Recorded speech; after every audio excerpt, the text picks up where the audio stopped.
लाल बहादुर शास्त्री ने उनका सम्मान किया देशभक्ति का। स्वयं 62 के बाद नेहरू जी को भी 26 जनवरी के परेड में उनको बुलाना पड़ा। ये राष्ट्र सेवा, राष्ट्र प्रेम, राष्ट्रभक्ति का पाठ राष्ट्रीय स्वयंसेवक संघ पढ़ाता है, उसके बारे में आप इस तरह की हल्की, बेबुनियाद और बेशर्मी भरी बात कहेंगे? हम इसकी बहुत भर्त्सना करते हैं। राहुल गांधी को चीन से इतना प्यार क्यों हो जाता है अमेरिका विदेश की धरती पर? आजकल चीन को वो सद्भावना का सर्टिफिकेट दे रहे हैं और सवाल हमसे पूछ रहे हैं। राहुल गांधी जी, ये सवाल आपको अपने परिवार से पूछना चाहिए कि जब आपके परनाना जी थे भारत के प्रधानमंत्री, तो 62 में क्या हुआ था? भारतीय सैनिकों की पिटाई हुई थी। और अब तो इतिहास में सारी बातें आ गई हैं कि वो कपड़े के जूते में लड़ते थे, उनके पास बुलेट प्रूफ जैकेट नहीं थे, अच्छी बंदूकें नहीं थी। और आज राहुल गांधी, आज आपको मैं एक बात बताना चाहता हूं।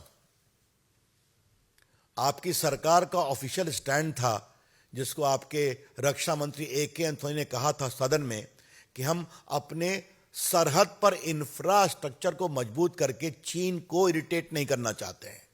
ये उनकी फॉरेन पॉलिसी थी।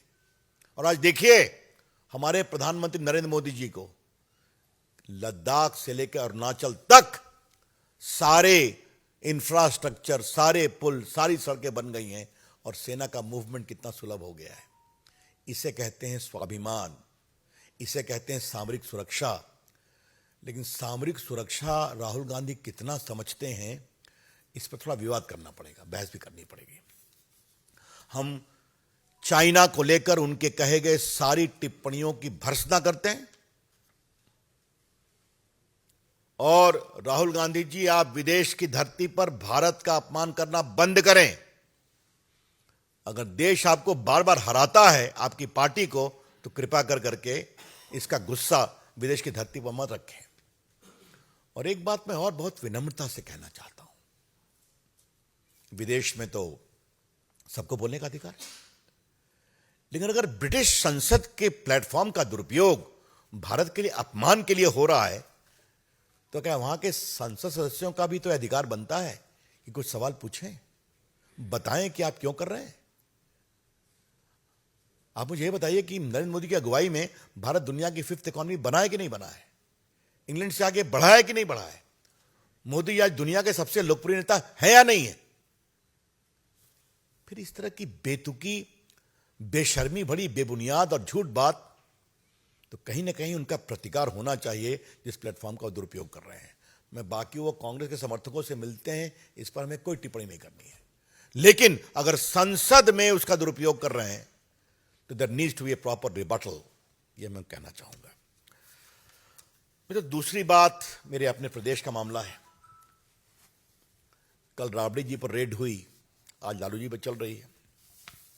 रेड के बारे में मुझे कुछ नहीं कहना है, लेकिन देख रहे हैं कि क्या जदयू, क्या विपक्षी और क्या आरजेडी पूछताछ पर चिल्ला रहे हैं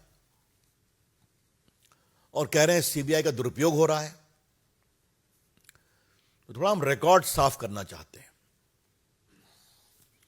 फॉर्डर स्कैम में सीबीआई इंक्वायरी का PIL हुआ था ना, एक में पिटिशनर सुशील मोदी, उनका वकील मैं था, और दूसरे केस में पिटिशनर कौन थे? बाबू राजीव रंजन सिंह ललन, जदयू के राष्ट्रीय अध्यक्ष। तो सीबीआई इंक्वायरी में ललन बाबू आपकी भी भूमिका रही है, जो आप राष्ट्रीय अध्यक्ष हैं, और स्वाभाविक रूप से नीतीश बाबू समता पार्टी के नेता थे तो पीछे खड़े थे। लालू प्रसाद जी को सजा हुई या नहीं हुई? 4 केसेस में अपील पेंडिंग है कि नहीं? तो उस समय तो यही कहा गया था कि झूठा, बेबुनियाद काम अटल बिहारी वाजपेयी और भाजपा वाले कर रहे हैं। अब जरा हमें यह बताइए कि लालू प्रसाद जी रेल मंत्री थे, तो रेलवे के 2 बड़े बड़े होटल रांची में और भुवनेश्वर में एक कंपनी को बेचे गए कि नहीं?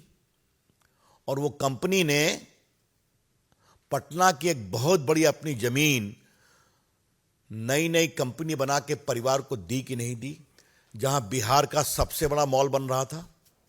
यह सच्चाई है कि नहीं है? कि यह भी झूठा है? और इसी पर संतोष नहीं हुआ तो जमीन दो, नौकरी लो, एक तीसरा स्कैम शुरू किया गया।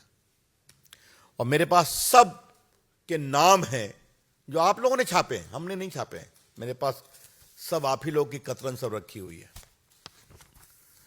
और जितनों को नौकरी दी गई वो सब अधिकांश उन्हीं के समाज के थे, लेकिन फिर भी नौकरी तभी मिलेगी जब जमीन गिफ्ट करोगे।